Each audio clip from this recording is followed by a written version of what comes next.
एक मैंने और आपको मैसेज बहुत समय पहले डाला था, सेल्फिश होने के ऊपर, कि सेल्फिश होना चाहिए। अब आप बोलोगे सेल्फिश क्यों होना चाहिए, पूरी दुनिया तो कहती है नहीं सेल्फिश नहीं, हमको सेल्फलेस होना चाहिए। सेल्फलेस होने के लिए पहले सेल्फिश होना पड़ेगा, पहले उस काबिल तो बनो कि आप सेल्फलेस हो सको।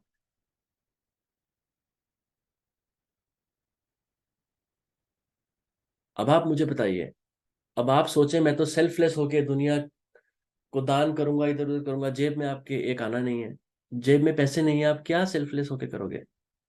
पहले उस काबिल तो बनिए कि आप में कुछ हो देने के लिए संसार को।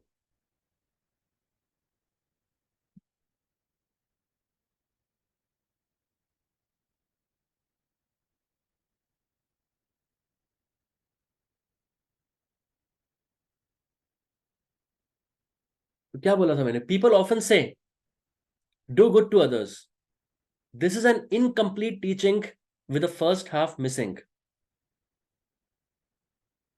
लोग हमेशा कहते हैं दूसरे से अच्छा करो, दूसरे संसार के लिए अच्छा करो, मगर उन्होंने ये नहीं बताया, इसका फर्स्ट हाफ नहीं बताया, this is second part of the story. Whenever you think of doing good to others, always ask yourself whether you have done good enough for yourself first. आपने अपने ही लिए ही कभी अच्छा किया, तो आप दूसरे के लिए अच्छा क्या करेंगे? How can you financially help the poor when you yourself don't have enough in your pocket?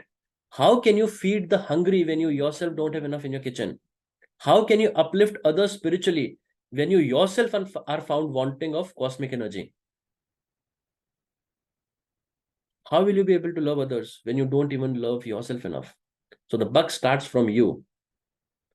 In short, first think only about you and make yourself capable.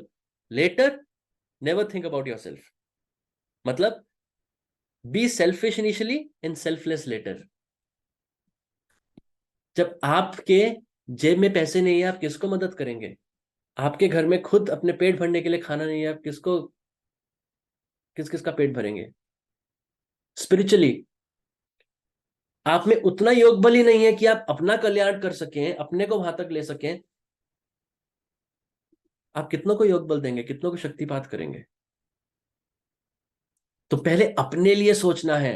हालांकि संसार में वो सेल्फिश वर्ड एक गलत तरीके सेंस में लिया जाता है, मगर यहां भी ज्ञान आता है, हर जगह ज्ञान। शुरुआत में अपने लिए सोचो, किसी का बुरा नहीं करना, कि मैं अपने लिए सोच के उसका बुरा कर देता हूं, नहीं, बुरा किसी के लिए नहीं, लेकिन अपने को प्रायोरिटी दो, पहले अपना कल्याण। महर्षि रमन ने क्यों बोला था, the biggest service you can render to this world is your own self realisation. इस संसार के प्रति आप सबसे बड़ा आपका कंट्रीब्यूशन, सेवा वही होगी, आपका अपना आत्मज्ञान।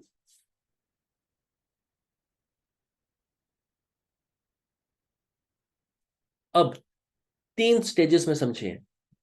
सबसे पहले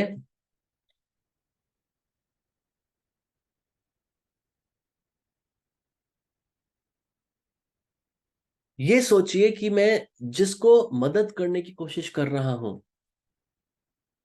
वो एक शरीर है, आत्मा, और जो मैं मदद कर रहा हूं उससे उसको बस एक दिन, दो दिन, एक महीना लाभ होगा, या पूरा जीवन लाभ मिलेगा, या पूरी इस आत्मा की यात्रा में उसको लाभ मिलेगा? तो ध्यान से समझिए। आपके पास सबसे पहले तो खुद काबिल होना है वहां तक। अब मान लीजिए आपके पास इतना धन आ गया कि अब आप लोगों की मदद कर सकते हैं।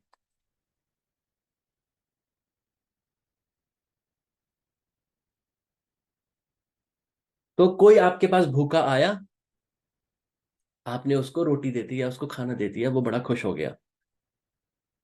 ये सही कर्म है, ये पुण्य का काम किया आपने, ठीक है, मगर उसकी भी डिग्रीज होती हैं। कितना पुण्य का काम किया आपने, उससे उसका अभी पेट भर गया, रात को फिर कौन उसको रोटी देगा, कल कौन देगा?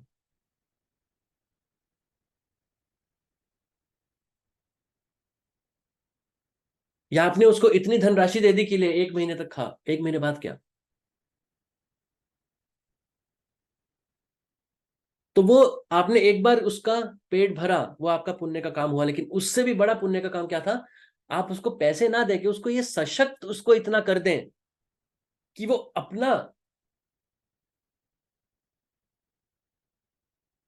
अपनी कमाई खुद कमा सके।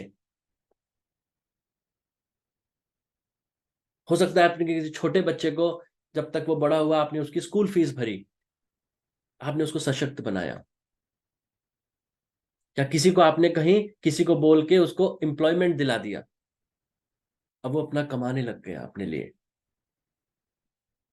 वो आपने एक वक्त या 2 वक्त किसी का पेट भरा, उससे बड़ा पुण्य का कर्म हो गया वो आपका।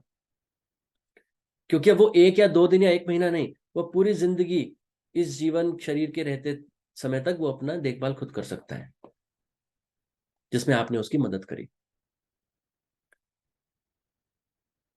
अब एक स्टेप और ऊपर आइए।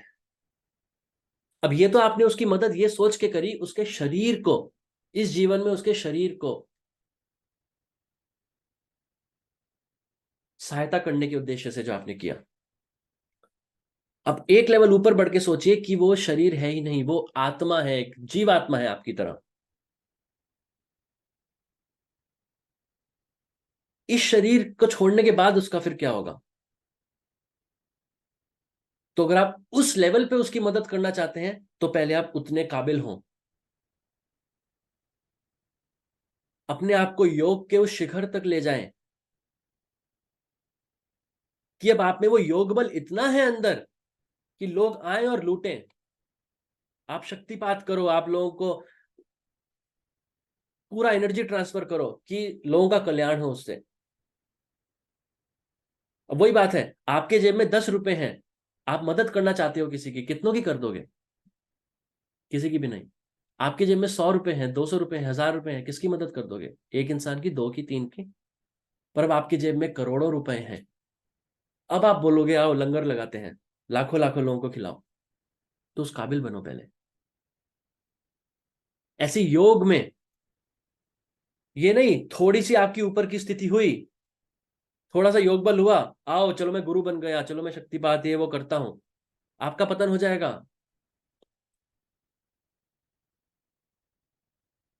इसीलिए बड़े बड़े जो योगी होते हैं, संत होते हैं, वो शुरुआत में जब खुद उस लेवल तक नहीं पहुंचते, आप उनके पैर छूने जाएंगे वो पीछे हट जाएंगे, अपने पैर छूने नहीं देंगे, स्पर्श नहीं करेंगे, दूर से नमस्ते बस।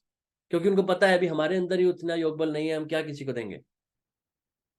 मगर जब वो उस लेवल पे पहुंचते हैं, फिर वो कहते हैं आओ हमसे आशीर्वाद भी लो, हमारे पैर, हमारे चरण स्पर्श भी करो, हमसे शक्तिपात भी लो, सब हम कल्याण करेंगे। उस स्टेज में आके अगर वो फिर भी कल्याण ना करे, तो वो गलत है। तो शुरुआत में सेल्फिश होना है, अपने लिए सोचना है। और जब एक बार उस काबिल हो गए कि आप अब दुनिया का कल्याण कर सके, समाज का कल्याण कर सकें, तब अब आपको सेल्फिश नहीं होना, एक कोई विचार भी नहीं आना चाहिए अपने बारे में, फिर आपको सेल्फलेस होना है। तो first be selfish, make your self capable enough, and then become selfless.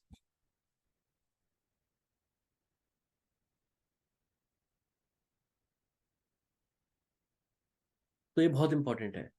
हर कोई बोलता है मैं सबके लिए करना चाहता हूं, मैं ये करना चाहता हूं, मैं वो करना चाहता हूं। नहीं, आपने अभी अपने लिए कितना किया है? आप उस लायक हो, उस काबिल हो, उस सिचुएशन में हो कि आप वो कर सको बड़ी बड़ी बातें जो आप करते हो। तो पहले अपने ऊपर कंसंट्रेट करो, अपने ऊपर इन्वेस्ट करो, अपने ज्ञान के ऊपर इन्वेस्ट करो, अपनी स्किल्स के ऊपर इन्वेस्ट करो, अपनी आध्यात्मिक उन्नति के ऊपर इन्वेस्ट करो। वो इन्वेस्टमेंट होता है समय का, वो इन्वेस्टमेंट होता है धन का, वो इन्वेस्टमेंट होता है आपकी बुद्धि का।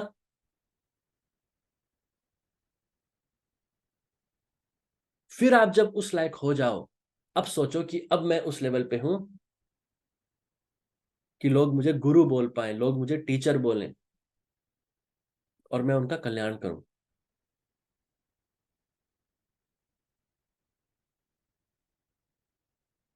फिर कल्याण किसी ना किसी को तो करना है ना, अपने नीचे वालों का।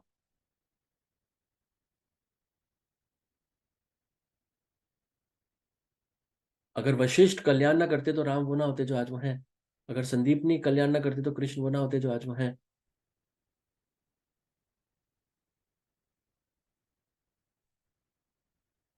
हर एक योगी का कल्याण उसके गुरु ने किया है, और वो गुरु इसलिए कहलाया क्योंकि वो गुरु पहले वहां तक खुद को उसने उस काबिल किया।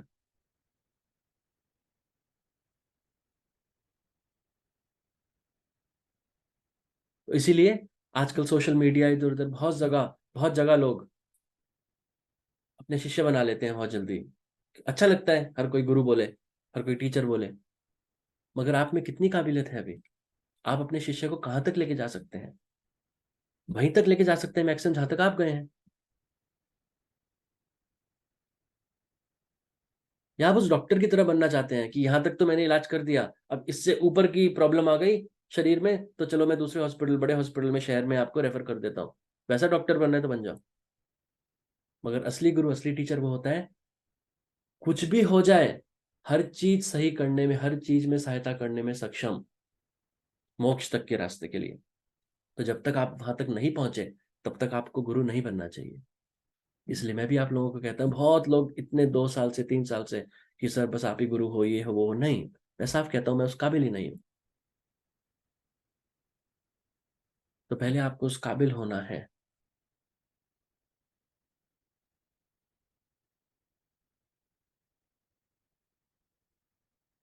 हाँ, अपने तब तक अपने स्कोप में रहते हुए आप जितनों को मदद कर सकते हैं, जितनों को ज्ञान शेयर कर सकते हैं, जितनों को हेल्प कर सकते हैं, वो आप करिए।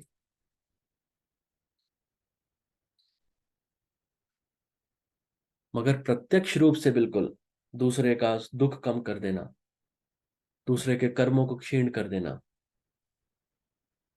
दूसरे को थोड़ी एनर्जी दे देना अगर कम पड़ रही है तो, वो तभी जब आप खुद उस काबिल बन जाए, वरना आपका खुद का पतन हो जाएगा।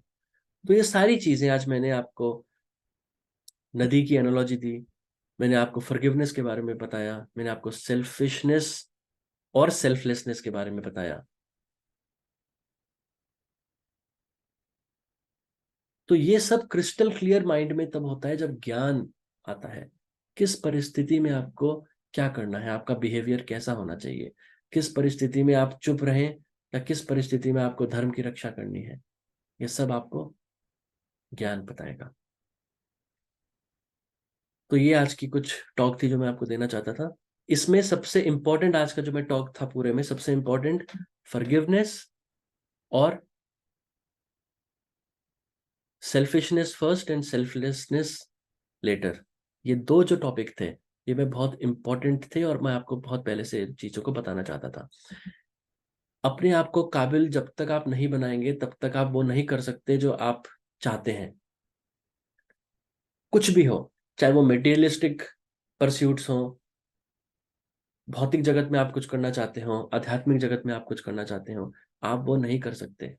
अगर आप टीचर भी हैं और आप अपने बच्चों को चाहते हैं, अपने प्यूपिल्स को, अपने स्टूडेंट्स को, कि वो एकेडमिक फील्ड में वो ऊंचाई तक पहुंचे, तो आप कैसे करेंगे जब आप में ही उतना ज्ञान नहीं होगा?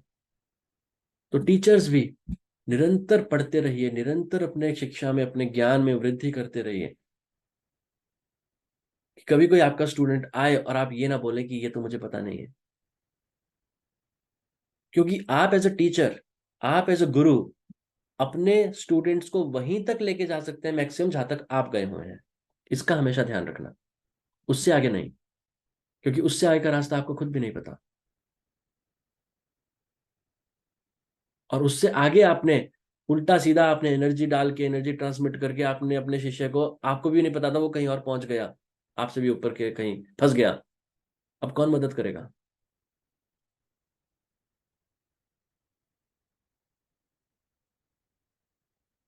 ओके, तो आज के लिए इतना ही। अगर कोई किसी का हल्का फुल्का कुछ क्वेश्चन है इस टॉपिक से रिलेटेड तो आप प्लीज पूछ सकते हैं, वरना फिर हम रैप अप करेंगे।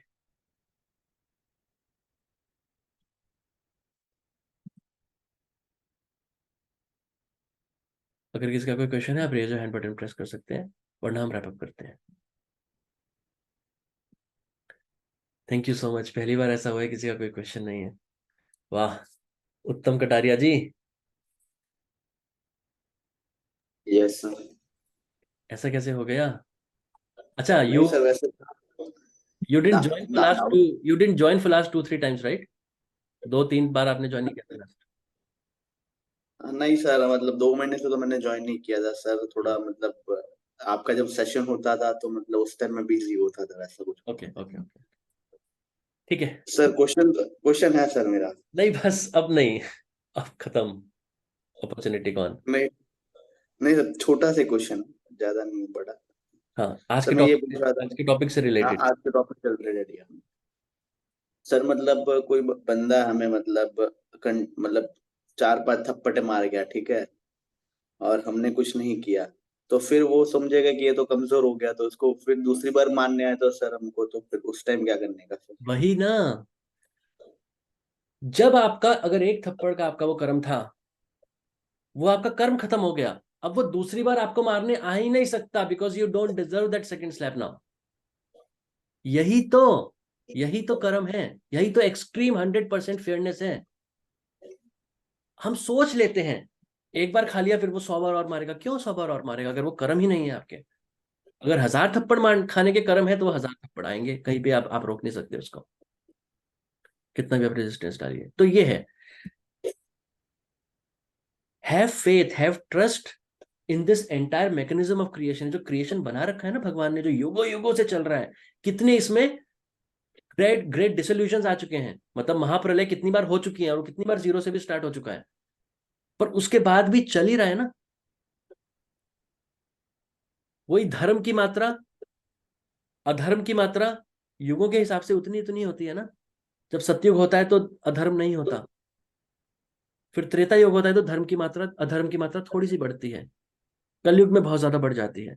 तो जो पूरा इक्विलिब्रियम है, ये जो पूरा मैकेनिज्म है पीछे, जो लॉ ऑफ कर्मा है, उसमें कोई त्रुटि नहीं है, इज 100% फ्री एंड फेयर। ठीक है, तो उस पर आपको ट्रस्ट करना पड़ेगा। अभी आपने जो क्वेश्चन पूछा, क्वेश्चन सही है, मगर एक क्वेश्चन कहां से आया? ये क्वेश्चन आया लॉजिक से, इंटेलेक्ट से। तो लॉजिक का तो काम है, वो तो 1000 क्वेश्चन अभी मैं अपलोड करूंगा इसको, इस पे आएंगे क्वेश्चन बहुत सारे बुद्धिजीवियों के, क्योंकि वो यहां से सोच रहे हैं। They are not trusting the universe, they are not surrendering the universe, उनको लॉ ऑफ कर्मा का पावर नहीं पता।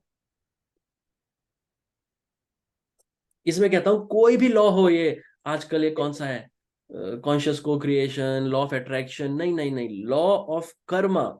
अगर आपका कर्म, आपका प्रारब्ध ऐसा नहीं है कि आप इस जन्म में पैसा अर्जित कर पाए, आपने किसी के साथ धन का पुराने किसी जन्म में कुछ किया था, जो इस जन्म में प्रारब्ध के रूप में आप लेके आए हो अपने संचित वाले टैंक से, आप कुछ लॉ ऑफ अट्रैक्शन कर लीजिए, कुछ कर लीजिए, कुछ काम नहीं करेगा, क्योंकि वो प्रारब्ध आपका वैसा है, वो होने ही नहीं देगा वैसा।